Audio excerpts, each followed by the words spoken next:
کسی بھی انسان کی زندگی میں جو سب سے بڑا معجزہ ہے نا، اور جو سب سے بڑی کمال کی خوبی کسی انسان میں ہو سکتی ہے، وہ کوئی ایکسٹرا آرڈینری ایکٹیویٹی نہیں ہے، وہ کوئی ایکسٹرا آرڈینری بالکل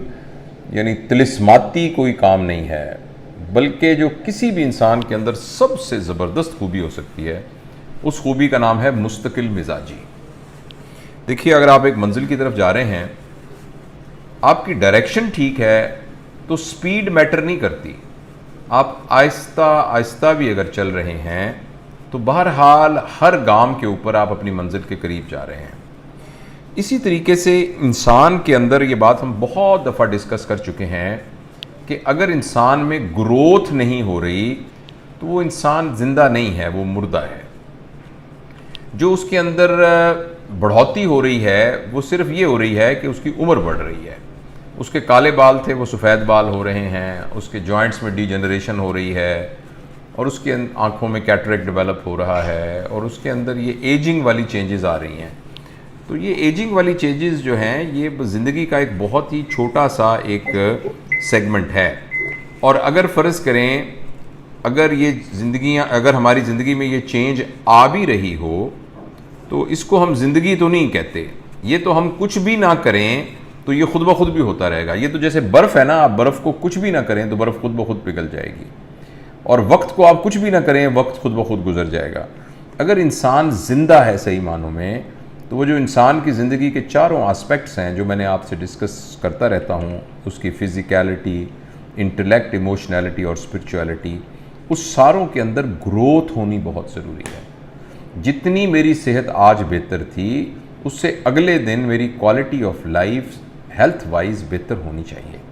اور جتنا میرا انٹلیکٹ آج ہے، کل آنے والے کل میں میرا انٹلیکٹ اس سے بہتر ہونا چاہیے۔ اسی طریقے سے میری جو ایموشنل سٹیبلٹی ہے وہ امپروو ہونی چاہیے، اگلے دن میں بہتر انسان ہوں، میرے اندر ٹالرنس زیادہ آ جائے، میرے اندر غصہ کم ہو جائے، میرے اندر لوگوں کے بارے میں جو نفرت ہے وہ کم ہو جائے، اور اسی طرح جو اسپرچویلٹی ہے، یعنی میں جو بھی کچھ کروں تو اس میں جو کرنے کا پرپز ہے وہ پرپز ایک ہائر پرپز ہو۔ تو یہ اگر روز کی بنیاد پر امپروو نہیں ہو رہا تو ایکچولی تو ہم مردہ ہیں۔ اور دیکھیے، ہمیں موت سے ڈر اس لیے لگتا ہے کہ ہمیں نظر آ رہا ہوتا ہے کہ ہمارا جسم ہمارے ہاتھ سے نکلتا جا رہا ہے، یعنی جب ہم جوان ہوتے ہیں، ہیلدی ہوتے ہیں، ہمیں موت یاد نہیں رہتی، پھر آہستہ آہستہ پتہ لگنا شروع ہو جاتا ہے کہ یار یہ تو اٹھتے وقت کمر میں درد ہو رہا ہے، یار یہ تو بینائی میں اینک کے بغیر مجھے نظر کچھ نہیں آ رہا، اور یہ ہے کہ اب تو مجھے بلڈ پریشر کی دوائی کھانی پڑتی ہے اور میں اب اتنی تیز بھاگ نہیں سکتا۔ تو پھر ہمیں خوف طاری ہو جاتا ہے کہ میں مر جاؤں گا، میں تو اپنی مورٹیلٹی انسان کو یاد آتی ہے۔ لیکن میں آپ کو یہ بات پورے یقین کے ساتھ کہنا چاہتا ہوں کہ یہ بات جانوروں کے لیے بالکل درست ہے کہ ان کا جسم ایک دن ختم ہو جائے گا، لیکن اللہ تعالیٰ نے انسان ازل سے نہیں ہے مگر انسان ابد تک رہے گا۔ پلیز آپ یہ بات دیکھیے، یہ کتنی زبردست بات ہے۔ انسان اللہ پاک ازل سے ہے، ابد تک ہے۔ انسان ازل سے نہیں ہے لیکن انسان ابد تک ہے، میں اور آپ ابد تک موجود ہیں۔ لہٰذا جو موت آئے گی وہ ہماری باڈی کو موت آئے گی، اور ہم موت سے اس لیے ڈر رہے ہیں کہ ہم جسم کے ختم ہو جانے کو ہی اپنا ختم ہو جانا سمجھ رہے ہیں۔ تو جو ہمارا دوسرا حصہ ہے، یعنی 3 اور حصے ہیں، انٹلیکٹ، ایموشنالٹی اینڈ اسپرچویلٹی، ان کی گروتھ، ان کی بڑھوتی کے لیے مستقل مزاجی بہت ضروری ہے۔ جو بھی کام ہم نے کرنا ہے وہ روز کی بنیاد میں، ہمارے یہاں ہمیں ایسا ہوتا ہے کہ ایک دم ہمیں سر جاتی ہے بعض اوقات، لو بھی آج سے میں نے یہ کتابیں پڑھنا شروع کر دینی، آج سے میں نے ایسے مینٹرز تلاش کرنے ہیں، میں نے ان کے ساتھ بیٹھنا ہے تاکہ میری ذہانت میں اضافہ ہو، آج سے میں نے یہ والی باتیں کرنی، اور اس کے بعد وہ سر جاتی ہے اور پھر ایک دم وہ ختم ہو جاتی ہے۔ اسی طرح اپنی ایموشنالٹی اور اسپرچویلٹی کے بارے میں تو میں نے رمضان شریف جب شروع ہوا تھا تو میں نے تفصیل سے آپ تمام دوستوں سے یہ بات کی تھی کہ یہ اللہ پاک نے ایک کک سٹارٹ، ایک جو ہے نا جیسے لانچنگ پیڈ ہمیں دیا ہے کہ جس سے ہم اپنی رمضان کے بعد کی زندگی کو ڈٹرمن کر سکتے ہیں، اور یہ پلان کر سکتے ہیں کہ ہم نے اپنی فزیکیلٹی، انٹلیکٹ، ایموشنالٹی اور اسپرچویلٹی کو کیسے گروتھ والی فیز میں رکھنا ہے۔ اور اگر ہم ایسا کریں گے تو یہ مستقل مزاجی انسان کا سب سے بڑا جوہر ہے، سب سے بڑی خوبی انسان کے اندر، سب سے بڑا طلسماتی عادت اور سب سے بڑی پروڈکٹیو عادت جو ہے وہ مستقل مزاجی ہے۔ تو لہٰذا اگر آپ میں سے کچھ دوست یہ سمجھتے ہیں کہ رمضان میں جس طریقے سے وہ موٹیویٹڈ تھے اب نہیں ہیں، تو اس کے لیے بڑا آسان طریقہ ہے، کاغذ پینسل لیں اور یہ 4 بڑے بڑے خانے بنا لیں: فزیکیلٹی، انٹلیکٹ، ایموشنالٹی اینڈ اسپرچویلٹی، اور اس میں لکھ لیں روز کہ بھائی میں نے اپنی فزیکیلٹی کے لیے کل کیا کرنا ہے، مثلا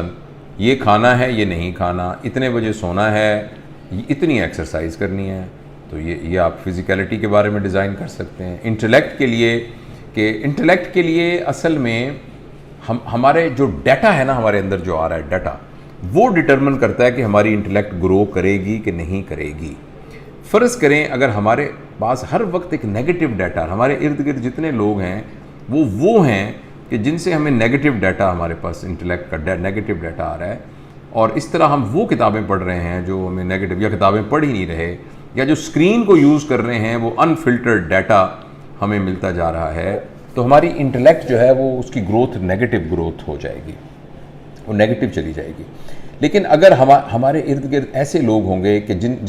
جن سے ہم سیکھیں گے، جس کے لیے بڑی زبردست ٹرم ایک ہمارے بڑے استعمال کرتے ہیں، جسے کہتے ہیں اللہ والے لوگ۔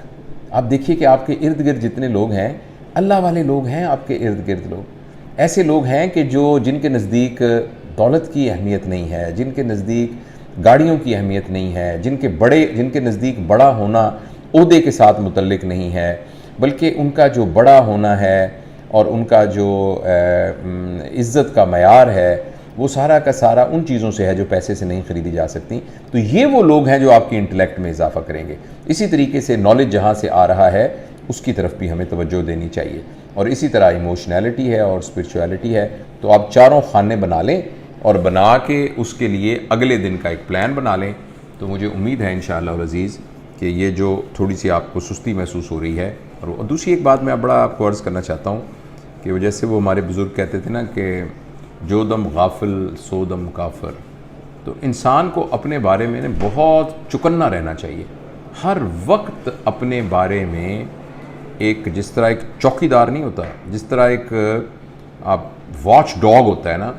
تو ہمارے خیال میں یہ ہے کہ ہمیں چکنا اپنے ارد گرد کے بارے میں، ہمیں سب سے زیادہ اپنے بارے میں چکنے رہنا چاہیے، ہر وقت دیکھتے رہنا چاہیے کہ مجھ سے غلطی تو نہیں ہو رہی کسی جگہ پر اور میں نے آپ کو ایک فریم ورک یہ جو 4 چیزوں کا دیا ہے، یہ بہت زبردست یاد رکھنے کے لیے فریم ورک ہے کہ میں اپنی فزیکیلٹی کے ساتھ کوئی ظلم تو نہیں کر رہا، اپنے انٹلیکٹ کے ساتھ کوئی زیادتی تو نہیں کر رہا، اور ایموشنالٹی کے ساتھ اور اسپرچویلٹی کے ساتھ کوئی زیادتی تو نہیں کر رہا۔ تو اگر ہم روزانہ کی بنیاد پر چکنے ہو جائیں اور ہر روز اپنے آپ کا جائزہ لیتے رہیں، تو آپ دیکھیے گا کہ اتنی جلدی ہم گروتھ کرنا شروع کر دیں گے کہ لوگ ہمیں کہنا شروع کر دیں گے کہ آپ کے اندر تو بہت تبدیلی آ رہی ہے اور آپ تو بہت اچھے ہو رہے ہیں، اور خوشبو آنی شروع ہو جائے گی، ہمارے ارد گرد ہمارے ایک اورا کریٹ ہو جائے گا، لوگ اس اورا کے اندر اکٹھے ہونا شروع ہو جائیں گے۔ تو آپ کے سوال کا یہ جواب ہے۔ اس میں اگر کوئی اس طرح کا ایسا کہ میں ایک نسخہ بتا دوں اور اس نسخے کے بعد سارے ٹھیک ہو، ایسے نہیں، اس کے لیے مجھے اور آپ کو محنت کرنی پڑے گی، روزانہ کی بنیاد پر اپنا جائزہ لینا پڑے گا۔ تو اس سوال کے جواب میں تو میں یہی عرض کروں گا